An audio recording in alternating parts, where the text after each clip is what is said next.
Now, the mission of the EPA is pretty important. They're the Environmental Protection Agency. They're supposed to protect the environment. Now, part of that mission also means protecting the people who happen to live in that environment. Now, under Trump, the EPA is failing on both accounts. And look, even before Trump, when it comes to Flint and some of the lead crisis, the EPA was also failing to protect the people in certain communities. So now it's even getting worse under Trump and under Scott Pruitt. Now, Raw Story is reporting that dozens of farm workers were pulled out of the fields last week after they were poisoned by a chemical that was recently approved by the Trump administration, even though the previous administration had taken steps to try to ban this certain chemical. Now, KTEG reported that at least 50 farm workers were exposed to a certain pesticide called Vulcan on Friday. Now, it caused these cabbage harvesting operations to be shut down at Dan Andrews' farm. Now, one of the people that were there, the supervisor, said, "We started getting an odor, pesticide odor, coming from the mandarin orchards west of our field." Now, Zavalza explained that Vulcan pesticides, Zavalza is the Dan Andrews supervisor, which contains a poison called chlorpyrifos or chlorpyrifos. I butchered that. That was sprayed on orchards the night before workers came to work in the cabbage fields. So this chemical, right, which is being called a poison, what effect does it have on human beings? Well, it can cause neurotoxic symptoms in humans like nausea, dizziness, and confusion. When exposed in high doses, humans can suffer from respiratory paralysis or death. Not only that, but it's also really, really harmful to children. A study by researchers at Columbia University found that exposure to children was linked to brain function and lower IQ. KTEG confirmed that 12 people had reported symptoms of vomiting, nausea, and one person had actually fainted. Now, the station also noted that more than half of the 50 workers left the scene before medical services arrived, and one person was taken to the hospital. Now, so that seems rather nasty, rather unpleasant. And it kind of points to why the Obama administration had taken steps to effectively ban this. Because you can't spray this in the field and then expect people to go to work and handle it. They're going to get sick. They're going to, there's going to be effects.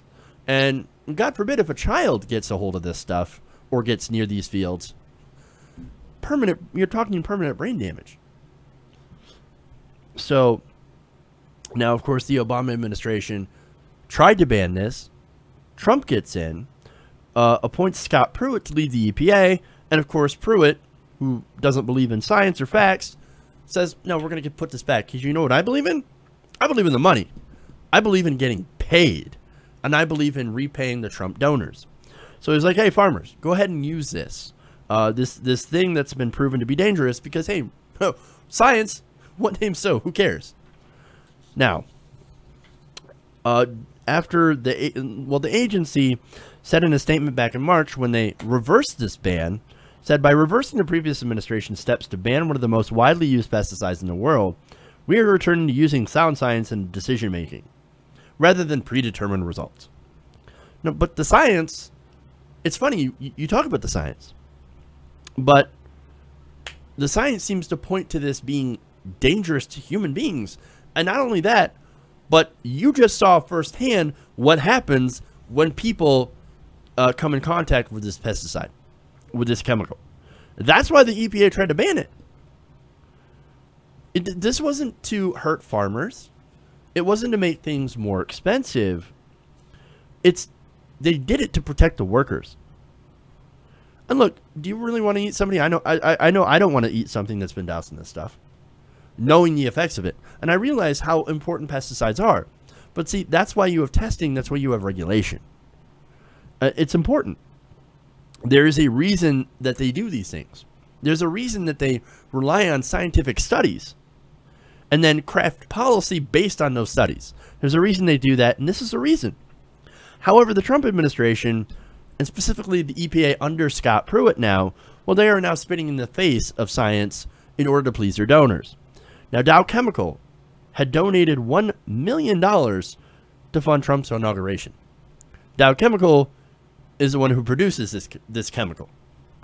They give money to Trump, and Trump says, we're going to put in Scott Pruitt. Scott Pruitt says, you can do whatever you like. That's what this is about. You follow the money.